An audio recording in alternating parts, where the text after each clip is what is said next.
He crossed the line with her daughter, but she didn't stop him. There was a girl named Emily, the daughter of Victoria, who danced in the glow of her mother's fame, yet found herself wandering through the shadows cast by her choices. While Victoria's face graced magazines and her voice filled boardrooms with conviction, Emily's world was quieter, filled with the hum of longing and the echo of things left unsaid.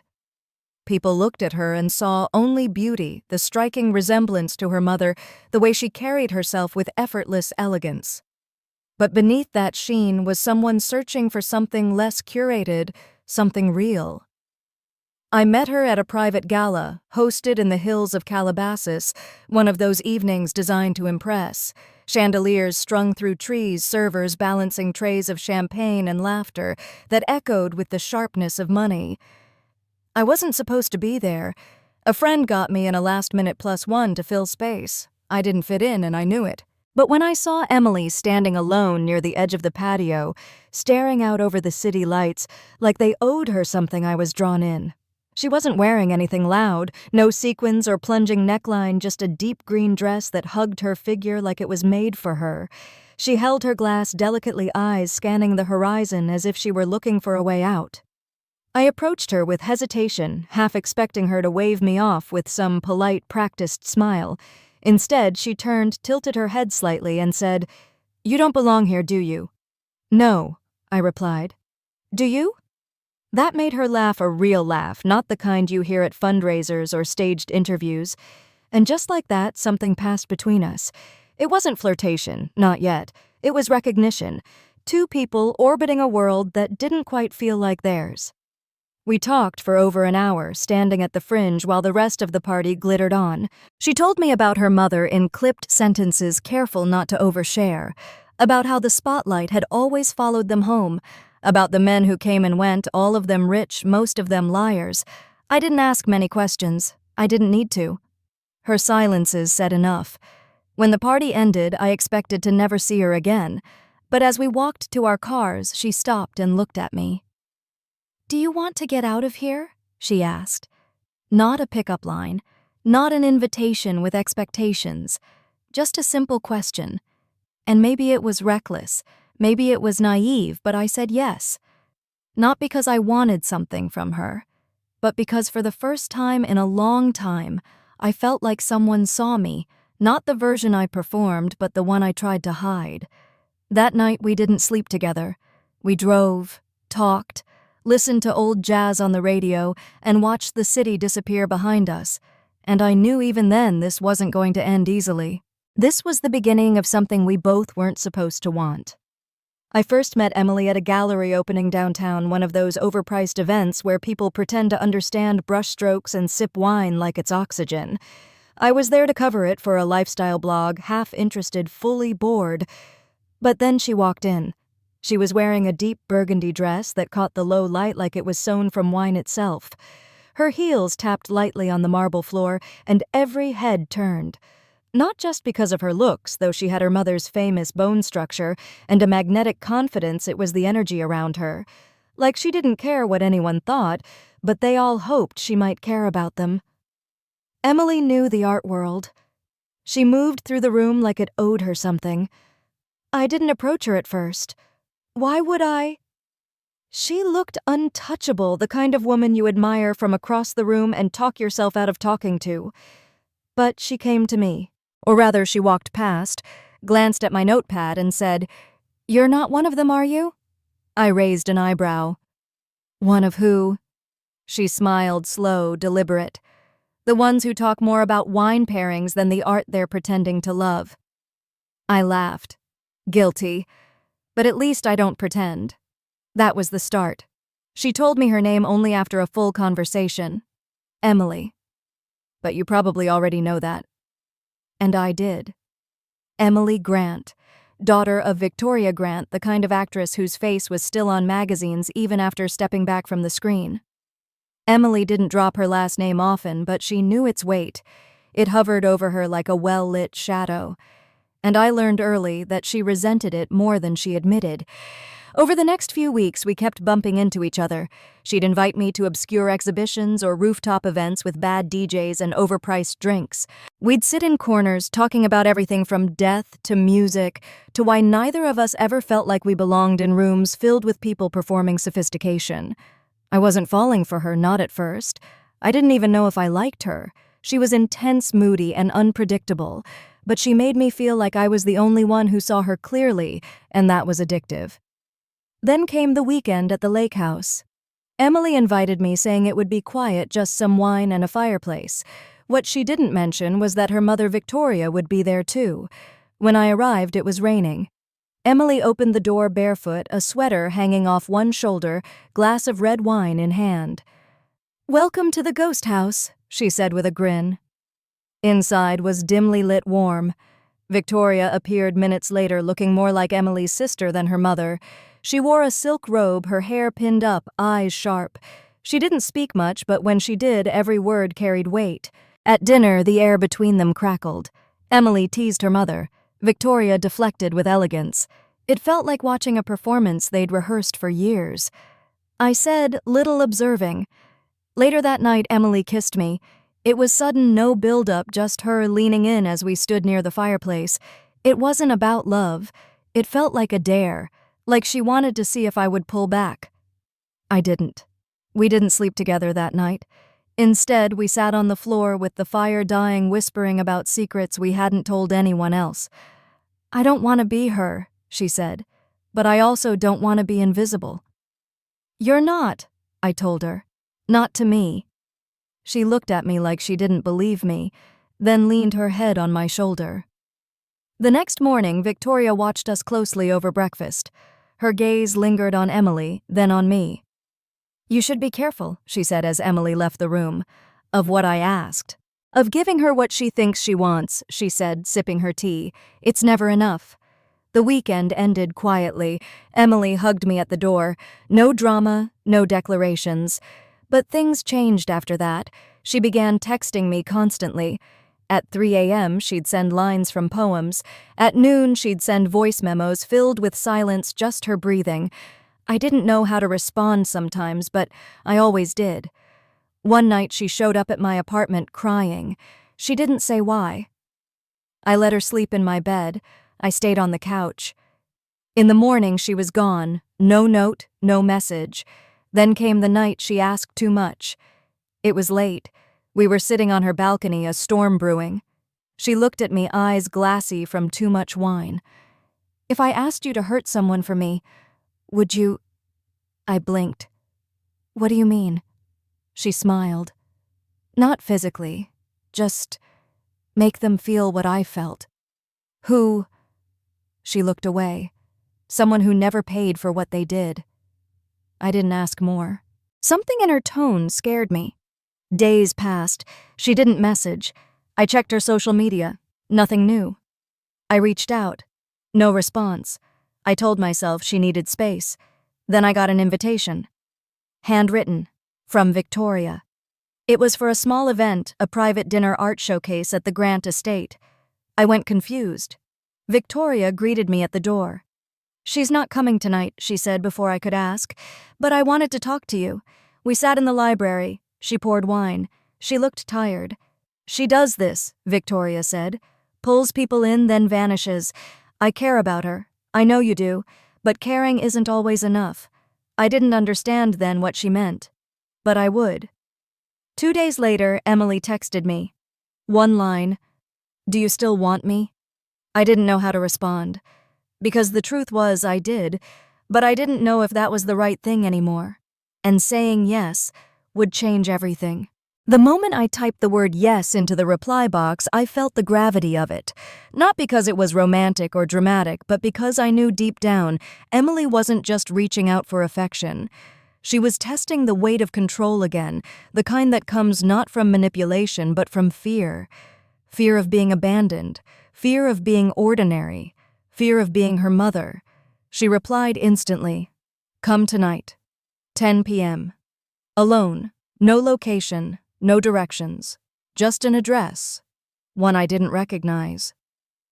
I drove across the city, the streets growing quieter, darker. The house was tucked into a hill hidden behind trees, modern, sharp-edged, all glass and steel.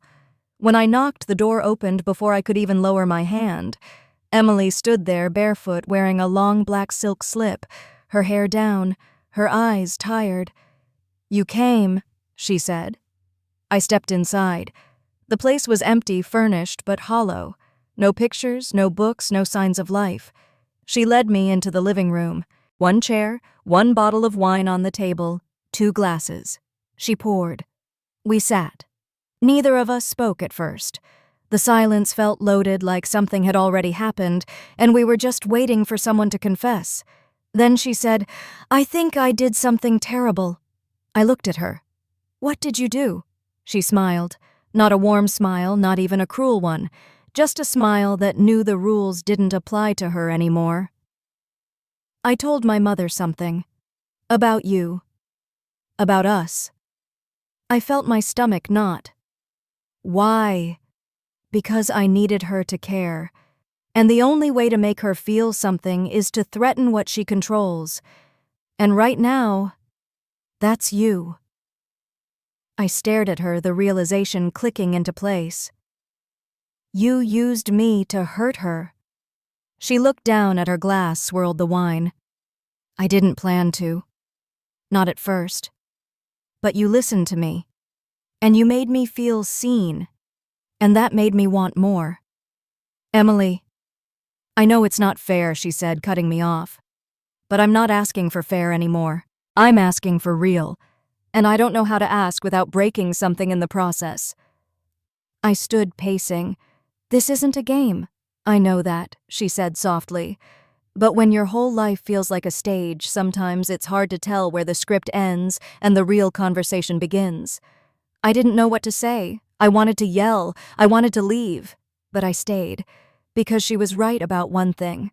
Somewhere along the way, I stopped caring about consequences and started craving whatever strange connection we'd built between us. "Did she say anything, Victoria?" I asked. Emily nodded. "She told me I was turning into her." I sat back down. "I'm not sure that's true," I said. She looked at me again, eyes softening. "But you're not sure it's not." She was right again. That night didn't end with passion. It didn't end with romance. It ended with her falling asleep on the couch, head resting in my lap, her breathing slow as I stared out the window, wondering how the hell I got here. The next morning I left before she woke. I needed space. I needed clarity. But what I got instead was a call from Victoria. She asked me to meet. No details, just her voice calm but clipped, like a warning dressed up as a courtesy. We met at an old cafe near the theater district. She wore black sunglasses and no makeup. Still stunning, still unreadable. "I'm not here to scold you," she said, "and I'm not here to beg." "Then why am I here?" "Because Emily is spiraling," she said, "and you're not equipped to catch her." I bristled. "That's not your decision." "No," she agreed. "It's not. But it is my insight." She sipped her coffee. "Emily," she continued, "has always needed to test the limits of every relationship. She needs to know if you'll stay even when she makes you want to run. That's how she measures love." "That's not love," I said. "It's what she thinks love is." "And you're the first person she's let in since well ever." Victoria paused. She looked tired for once. "I'm not asking you to walk away," she said finally. "I'm asking you not to drown trying to save her." The next few days passed like walking a tightrope. I didn't hear from Emily. I didn't reach out. Part of me hoped she'd take the silence as a cue to breathe, but silence only ever made her louder. Then late one night, a knock on my door. Emily. Her face was pale, her eyes red. In her hand, an envelope. I found something she said, stepping inside without waiting. She sat on my couch, opened the envelope, and pulled out photos. Of her as a child. Of her mother. Of a man I didn't recognize. "That's my father," she said quietly. I looked again. The man's face was sharp, intense. Nothing like Emily. He left when I was 5. Or that's what she told me. But I found letters. Dozens. He never stopped writing. She just never gave them to me. My throat tightened. She kept him from me, she whispered, because he wasn't the right image. Not polished, not powerful, just real. She looked up at me. And that's why I need you. Because you're not a performance. You don't fit into her world, and that makes you mine. I didn't know whether to feel honored or used, maybe both. But what I did feel, undeniably, was something that didn't go away, something that stayed. I sat beside her. "You're allowed to be angry," I said, "but you can't build a life out of spite." She laughed bitterly. "Then what do I build it from?" "Choice," I said. "You start choosing for yourself, not against her." Emily reached out, took my hand. "Will you help me?" I nodded. And for the first time I meant it without hesitation. The next morning, Emily was gone. Not in a dramatic way, no broken glass, no slammed doors, just gone. Her envelope of letters still sat on the table, the edges curling from where she'd held them too tightly. A post-it note was stuck to my refrigerator. It said only, "I need to do this alone." Thank you for being real. That should have been the end of it. But something about Emily never stayed gone for long. 3 weeks passed. During that time, I tried to focus on my life, my job, my bills, the routine I used to complain about, but now craved for its dull consistency. I even started dating again briefly. 1 coffee, 1 dinner, no connection, not even close. Because in the back of my mind, I could still see her. I could still hear her voice when she stood in my living room asking, "Will you help me?" And my answer, spoken like a promise I didn't fully understand yet. Yes. Then came the article. I didn't expect to see her face on a gossip site. But there it was. Heiress Emily Thornton checks into private rehab facility in Napa Valley. The picture was old. She wasn't smiling. Her mother's name wasn't mentioned. That felt intentional. I didn't call, I didn't write, but I felt something heavy in my chest, like a wire connecting us still pulsed quietly beneath the surface. 3 more weeks passed. One night after work, I came home to find a small package on my doorstep. No name, no return address. Inside a single Polaroid and a folded note. The photo was of a porch swing, just a swing empty, weathered wood, but I recognized it. It was the swing behind her father's old cabin, one she showed me in the photos she found inside the envelope. The note read, "I'm learning how to sit still without unraveling. I'm learning how to miss you without needing to be rescued. I'm learning to be a person, not a performance. I hope you're still there when I'm ready to come back." I held that note for a long time. Then I made a decision. I took a week off work and drove up to the cabin. It was exactly where she said it'd be, tucked between tall trees and silence.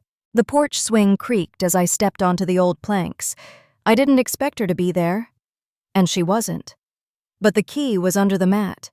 Inside was simple, no chandeliers, no curated elegance. Just a small kitchen, a fireplace, and walls lined with books and silence. It smelled like pine and dust. I sat on the couch and waited. Not for her, but for the memory of her. And it came. Not loud or demanding, just real. That night, I lit a fire, sat on the floor, and read one of the letters she left behind. It was from her father, dated just weeks before he died. "I don't know what you believe about me, Em," it read, "but I never stopped loving you. I just stopped fighting the machine your mother built." That letter changed everything for me. It wasn't about choosing sides anymore. It was about understanding the cost of silence, his silence, Victoria's silence, and now Emily's. She had inherited a legacy of performance, and all she ever wanted was permission to step off stage. When I got back to the city, I didn't go looking for her. I didn't try to contact Victoria. I didn't chase. I just waited. Because some people don't come back when you call. They come back when they're ready. And Emily was nothing if not stubborn. It was mid-autumn when she finally returned. She didn't announce herself. I was walking through a bookstore, hands full of nonsense I didn't need when I turned a corner, and there she was. Hair longer, eyes brighter, no makeup, just jeans, a hoodie, and a paperback in her hand. She didn't look surprised. "I thought I'd find you here," she said. I blinked, heart catching in my throat. "You're back." She nodded. For now. There was a long pause. We didn't hug. We didn't cry. We just stood there awkwardly but somehow perfectly in the middle of aisle 7. "I've been journaling," she said, "doing therapy, hiking, making tea without burning the water." I smiled. "You—" "I've been sitting still," I said, "reading the letter you left. Thinking about porch swings." She laughed quietly. "You want to grab a coffee?" she asked. "Only if you don't disappear this time." "No promises," she said, "but I'll try." Coffee turned into a walk. The walk turned into dinner. Dinner turned into a ride back to her place, a new one, tiny, quiet, filled with books and plants and hand-me-down furniture she chose herself. "This is mine," she said, gesturing to the space. "No decorators, no PR team, just me." We didn't kiss that night. We didn't even touch. But before I left, she said something that stayed with me. "I used to think I had to earn being loved. Now I just want to learn how to let it happen." That was the moment I realized we weren't falling back into old patterns. We were building something new, slow, honest, uneven, but real. Over the next few months, we saw each other more. No grand gestures, no ultimatums, just long conversations, quiet mornings, laughter over burnt toast, and her slowly letting herself be known not as Victoria's daughter, not as the heiress, not even as the woman who once used my affection to wound her mother. Just Emily. And I let her see me, too, not the rescuer, not the patient listener, not the man who said yes to something he didn't understand, just someone learning how to love without fear. I still remember the night she finally said it. It was raining. We were on the couch watching something old and black and white, her head on my chest. I thought she had fallen asleep, but then softly she said, "I want this. I'm ready, not because I need you, but because I choose you."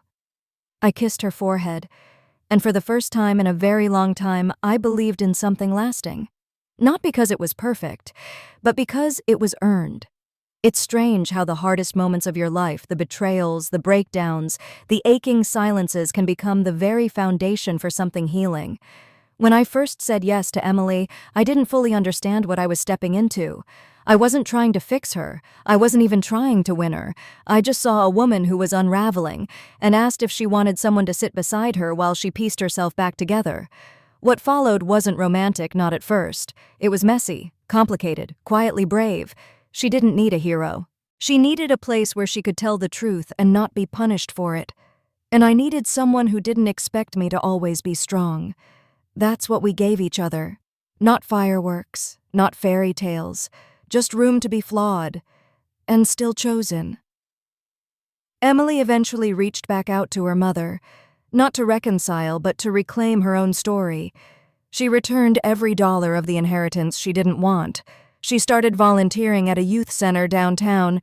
She moved into a studio apartment and filled it with secondhand furniture, chipped mugs, and books with cracked spines. And me, I stayed close, but not as her crutch, as her equal. We built something real in the aftermath of manipulation and performance, and there are days when she still doubts it. Days when I do too. But then we sit on her fire escape sipping tea she's finally learned how to make without burning it, and the sky turns a color you can't describe. And we remember. This isn't about what we survived. It's about what we're creating now. Something slow, something earned, something true. If you've ever been the one who gave too much, said yes, when your heart whispered no, or carried someone else's pain because you thought it made you valuable, you're not alone. We don't always get clean breaks or perfect endings, but sometimes the story that begins in betrayal can still end in grace. Because love, real love, doesn't demand, it invites. And when someone asks more of you than they should, it's okay to walk away, but it's also okay to stay, if you're doing it from strength, not fear. Emily taught me that. Maybe this story reminded you of something you've tried to forget. If it did, take a breath. And remember, your worth isn't measured by what you endure. It's measured by what you choose to grow through. If this story touched something in you, share it. Someone else might need to hear it too. And if you've ever said yes to something complicated and found clarity on the other side, drop a comment below. Let's be a place where the messy stories get to matter. Because healing is never neat, but it's always worth it.